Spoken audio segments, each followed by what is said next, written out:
Hay otras personas que creen que el contacto cero es no hablar con el psicópata, no dirigirse a él o a ella, no llamarlo, no escribirle mensajes, pero vigilarlo, mirar sus redes sociales, espiarlo por el Facebook, enterarse a través de amistades comunes de qué está haciendo, con quién anda, con quién vive.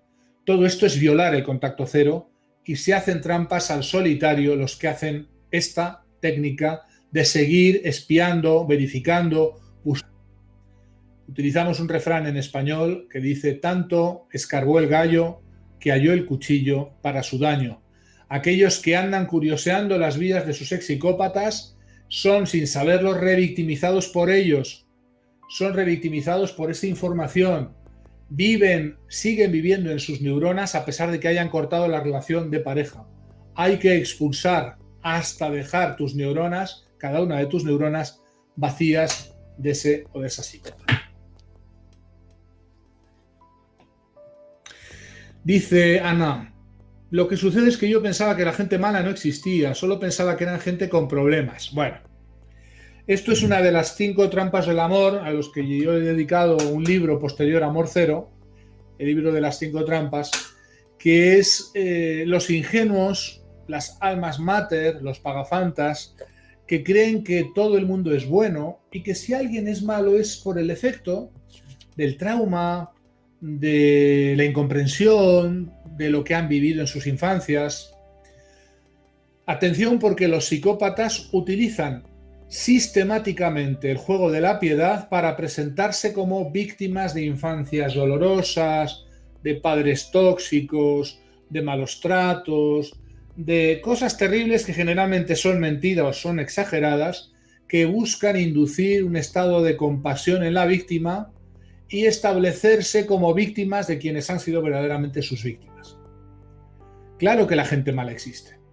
Una parte de la psicoterapia del amor cero es hacer salir de esa posición de pagafantas en los varones, alma maters en las mujeres, que significa creer equivocadamente que una relación de pareja consiste en dar y dar y dar hasta que duela. Ese equívoco de dar y dar hasta que duela, esa técnica de vaciarse en el otro, es exactamente lo que busca un psicópata en el otro lado. Una persona siempre dispuesta a dar, a regalar, por supuesto a no creer que existan las malas personas y por lo tanto una persona que va a ser presa fácil de sus maquinaciones y de sus manipulaciones.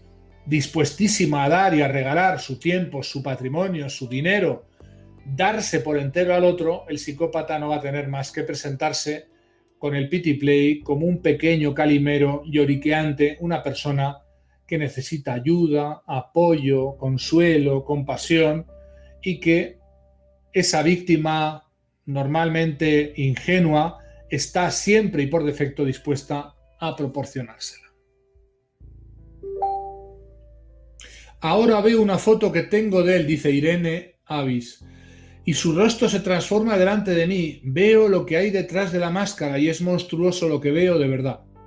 Cierto es, yo le recomendaría que tire las fotos. Hay un momento que yo utilizo con las víctimas de amor cero, que es el auto de fe, yo lo denomino así, que es cuando la víctima comprende que ha sido verdaderamente inocente de todo lo que ha hecho y yo le propongo que agarre todas las cosas que tiene y que le recuerdan a su ex-psicópata y las tire o las queme. Tirarlas o quemarlas significa el acto psicológico de desvincularse, desapegarse y terminar de una vez para siempre. No tiene sentido que usted conserve cartas de amor, fotografías de las vacaciones juntos, sus fotos comunes en el Facebook, en las redes sociales, en el Instagram. No tiene sentido que se torture recuperando mensajes de la fase del bombardeo amoroso que van a aumentar su disonancia cognitiva.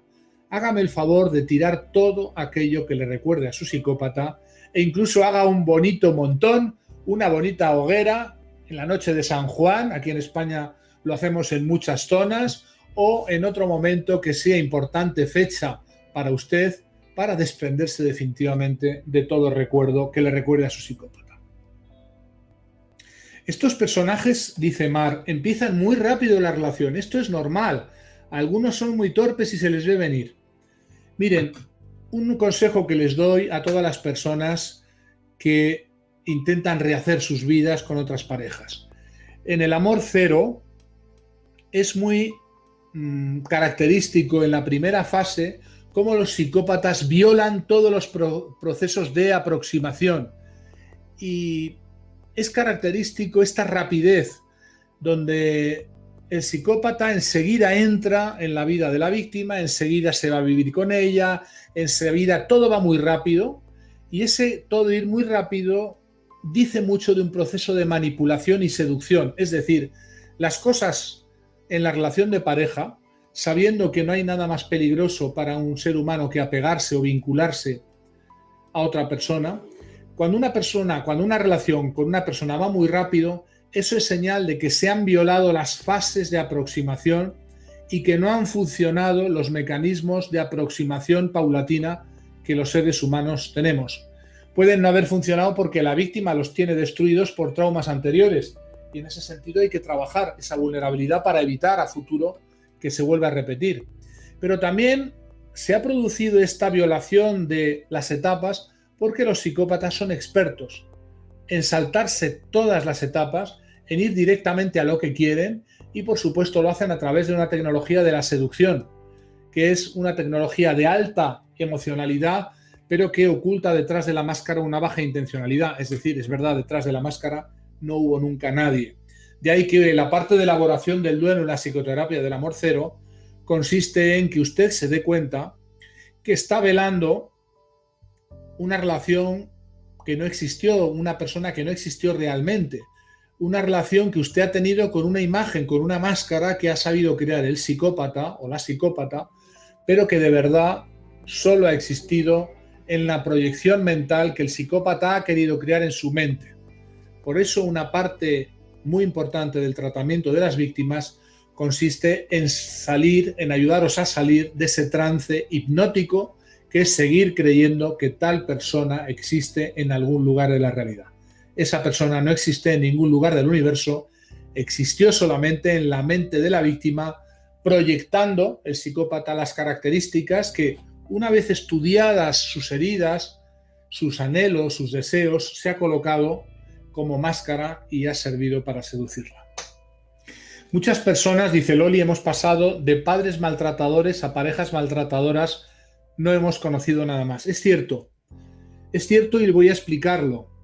Las personas que siendo niños habéis tenido padres tóxicos, madres y padres maltratadores, abusivos, no solamente físicamente, sino especialmente los que habéis recibido el abuso emocional, el abandono, sois especialmente sensibles a lo que los psicólogos que trabajamos el trauma llamamos la promesa de redención.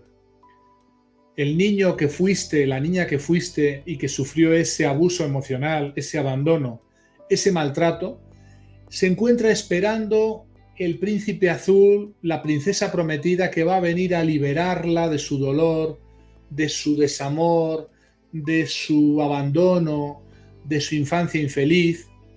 Y cuando el psicópata sospecha, olfatea esa vulnerabilidad, enseguida crea esa máscara que es el príncipe azul, la princesa que llega para calmar tus heridas, es decir, esa persona que va a cumplir tus expectativas, que va a curar tus heridas, cerrar tus cicatrices y que realmente no existe más que en tu cabeza porque ha sido creada por el artefacto psíquico de la máscara del psicópata. Parte muy importante de la psicoterapia del amor cero es que entendáis de dónde viene vuestra vulnerabilidad y trabajemos también con MDR los traumas antiguos que estaban sin reprocesar y que os han llevado a emparejaros a veces una y otra sucesivamente con diferentes psicópatas integrados y que explican el por qué pasáis sin solución de continuidad de uno a otro. Es normal volverse celosa, dice Marc Sanadú, después de una relación con un psicópata cuando antes no lo eras. Esto ya lo he explicado en Amor Cero. Los psicópatas utilizan sistemáticamente el mimetismo, la manipulación mimética para inducir un deseo sobre sí mismas o sobre sí mismos. Los psicópatas utilizan la técnica de la triangulación, que consiste en hacer aparecer a terceros o sistemáticamente introducir en la relación terceras personas que funcionan como un trípode para apalancar a la víctima e inducir, facilitar e intensificar patológicamente un deseo por la psicópata o por el psicópata.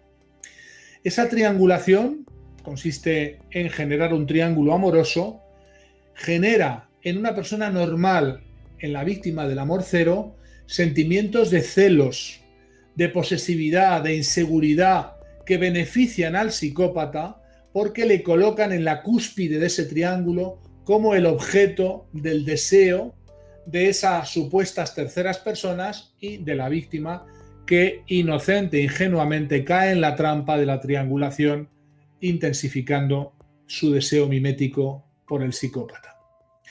Este mecanismo de la triangulación yo lo he explicado muy detalladamente en El amor cero y también en el libro siguiente que se llama Las 5 trampas del amor, porque es una de las grandes trampas que, con independencia de que el otro miembro de la pareja sea un psicópata o no, es muy utilizado para entramparse en relaciones tóxicas cuando alguien utiliza deliberadamente el mimetismo para manipular el deseo del otro, generando un deseo del otro. Y esto es una tecnología que dominan muy especialmente, muy específicamente los psicópatas. Aunque no solo. Dice Rosana, potentísima adicción, sigo pensando que nunca me enamoré. Eso es lo que no entiendo. No he sido la primera que lo he comentado en consulta. Tengo una poderosísima adicción. Bueno, esta persona que dice tener esa adicción y que significa para ella vivir con un deseo de volver, de regresar, de extrañar a su psicópata, la adicción es algo normal cuando uno ha atravesado un trauma de traición. Lo normal, lo esperable, lo típico es que una víctima de un trauma de traición se apegue a su perpetrador. Ocurre en las mujeres maltratadas en el ámbito doméstico. Ocurre en los chicos que son maltratados en el bullying, en el colegio. Ocurre también, parcialmente y de otro modo, en las víctimas del mobbing laboral. Por tanto, los psicoterapeutas que acusan a las víctimas de tener esa adicción como si fuera propio de un déficit de su personalidad, no entienden lo que es el trauma de traición y tienen un gran riesgo de terminar revictimizando a sus pacientes mediante el error básico de atribución. Ya dicho, esa adicción es esperable y, como todas las adicciones, se curan con la voluntad, con la liberación, el contacto cero de esa sustancia y con el paso del tiempo y la desensibilización y la deshabituación. Dice Ikuskizuna Joan Bear, ¿cómo puede ser que nos hagamos adictos al psicópata si jamás hemos sido adictos a ninguna sustancia, ni al juego? Bueno, porque es otro tipo de adicción. Lo único que es idéntico es que es una sustancia muy cercana a los opiáceos. La feniletilamina es prima hermana de las sustancias que externamente causan las adicciones a las drogas y a otros, al alcohol y a otros al juego. Genera una sustancia en el cerebro, el psicópata, la relación tóxica, que es idéntica y que, por tanto, hay que considerar al paciente que está sufriendo el amor cero o que ha sufrido el amor cero como un adicto en todos los sentidos. Y por eso hay que prohibir el contacto con esa persona que suscita la feniletilamina. Y hay que dejar que pase el tiempo y hay que desensibilizar y reprocesar los traumas asociados a esa persona. Es decir, no podemos permitir que esa persona vuelva a probar la droga porque en cuanto hay un nuevo contacto, esto es una cosa que yo tengo absolutamente certificada en la práctica clínica con víctimas de amor cero, todo nuevo contacto con tu ex psicópata te coloca de nuevo en la casilla cero, en la casilla de salida en la recuperación del trauma. Por tanto, hay que practicar el contacto cero por todas estas virtudes terapéuticas, pero sobre todo porque es volver a empezar desde cero toda la elaboración y el trabajo terapéutico. Doctor, ¿la terapia cuántas veces a la semana se realiza? Me explico, tengo varias escenas que viví con la personalidad psicopática, a veces me causan dolor y a veces no, las tengo aún en mente. Bueno, Si no hacéis tratamiento específico del trauma a través de MDR, no hay nada que hacer. La periodicidad que nosotros, el equipo que yo dirijo, yo mismo, trabajamos con las víctimas de Amor Cero que tienen trastornos de estrés postraumático, suele venir a ser el tratamiento un promedio de dos veces al mes. Significa que, salvo casos muy graves y muy especiales y muy específicos, un tratamiento que además es paulatino y progresivo, que va recuperando paulatinamente cada sesión de MDR, va liberando parte de la carga del trauma, la persona se va encontrando cada vez mejor y las sesiones también se van distanciando cuanto la persona se va encontrando cada vez mejor. Doctor Piñuel, dice Nuria, estoy en una fase en la que estoy aceptando el engaño. Me cuesta, aunque ahora ya puedo decir que empiezo a aceptar la tristeza y no autoengañarme.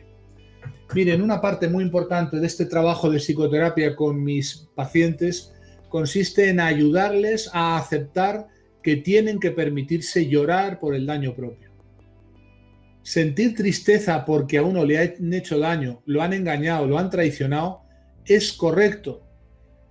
Es esperable, está bien y además añado, es terapéutico.